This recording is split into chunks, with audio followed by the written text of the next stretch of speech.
didn't even wave to that guy until the last second. And it was hardly a wave. Oh man, I need to pay more attention clearly. Hey ladies and gentlemen. It's Thursday, time for a little vlog. First of all, a few things. Hopefully everybody saw my group ride video that it was released on Monday, Labor Day. If you didn't, here's a link to it right here. Definitely watch that if you have not, because it's a pretty awesome video, I think, and has some really cool shots in it and some good writing. So check that out. Let's see what else. School has started now. College, of course. So I'm back there, and that's going well, I guess, as well as sitting in class and doing homework and stuff can go. Actually, I enjoy it a lot, but doing homework is not the fun part. Anyways, let's move on. So this little one, or this vlog, I thought I would talk a little bit about my thoughts on, whoa, hello. All right, it does not help if you have to like slow me down here. I thought I would talk a little bit about Chaseontwowheels. If you don't know him, check him out. I thought I would talk a little bit about his bike choice, because I know that if you don't know him, then you wouldn't know, but he just bought a little 250 Supermoto, and I was like, what? Why, Chase? Why did you do this? When I first saw the reveal video, of course. It was like, what? And then, of course, it became a little bit clearer when he released the next video, when the next video was, of course, on why he got a Supermoto. Wow. Why he got a Supermoto. And so, yeah, at first I was kind of like, what? Oh my gosh. These kids. I was like, what is going on? Why Chase? Because, of course, before that, he had on two separate occasions, the two R6s. And so, of course, it was like a huge change, and I was like, okay, why did you get a Supermoto? You're a super sport guy. What? And I'm kind of iffy on Supermotos. I don't care too much for them, but of course, I don't dislike them. They're motorcycles. Motorcycles are motorcycles. But at first I was like, what? Why?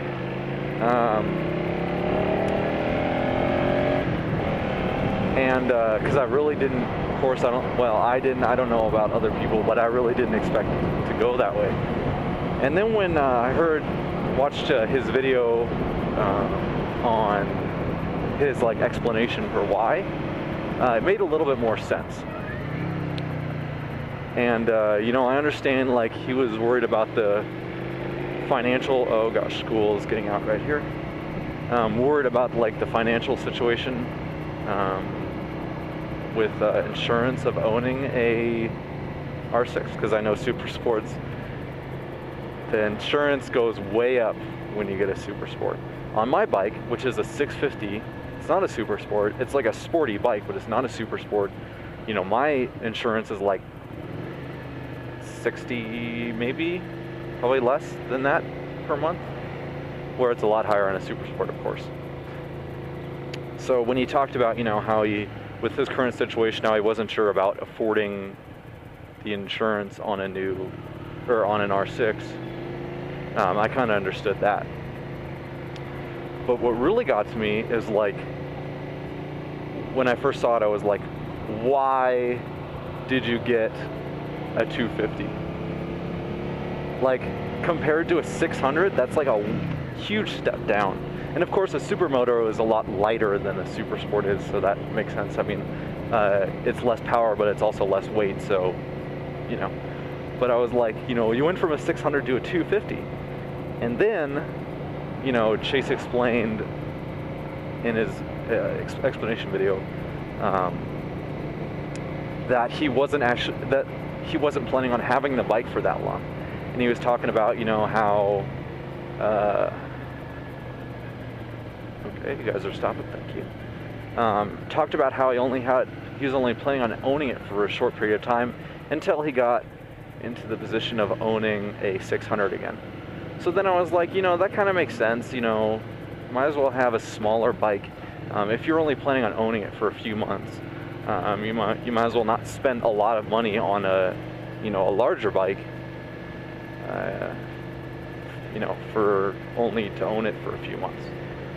So I was kind of, at that point, I was kind of like, okay, this is starting to make a little bit more sense now. Why he got a Supermoto. Still, I like the R6 better.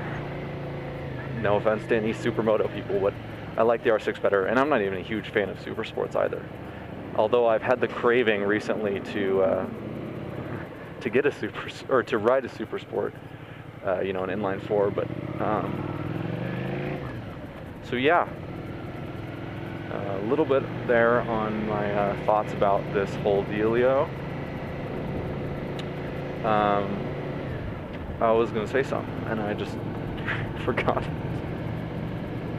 Well, I guess all I can say is that I'm excited for Chase to come back with when he gets the 600 again, and go back to the way it was.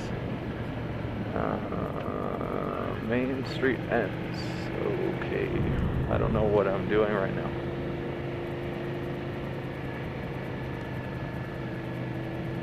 I guess that road just ends, so I'm gonna go this way.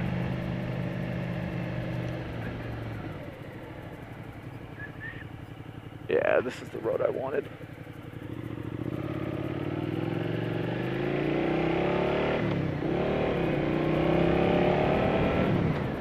So yeah, just a few thoughts for everybody and for Chase.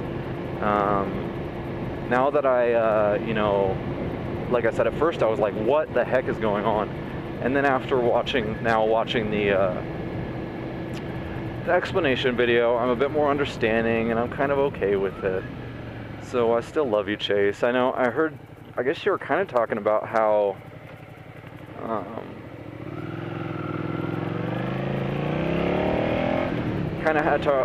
Chase was talking about how people were like disowning him or like unsubscribing from him because he had a Supermoto instead of the R6, and I was like, why? That's kind of stupid.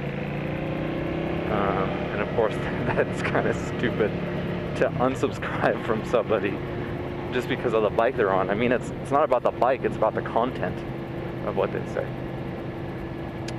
So with that, Chase, I'm understanding now of your choice to get a Supermoto, and I am looking forward to the time when you're back on an R6 and back to your usual self.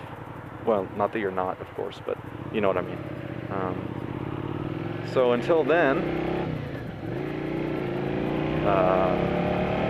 watch out for, well, yeah, for now, watch out for another video next week, or 2 videos, I would say. I'm going to talk a little bit about that next time. So I'll see you guys next week. Have a good weekend. I am out. Peace. I had to throw that in. I forgot.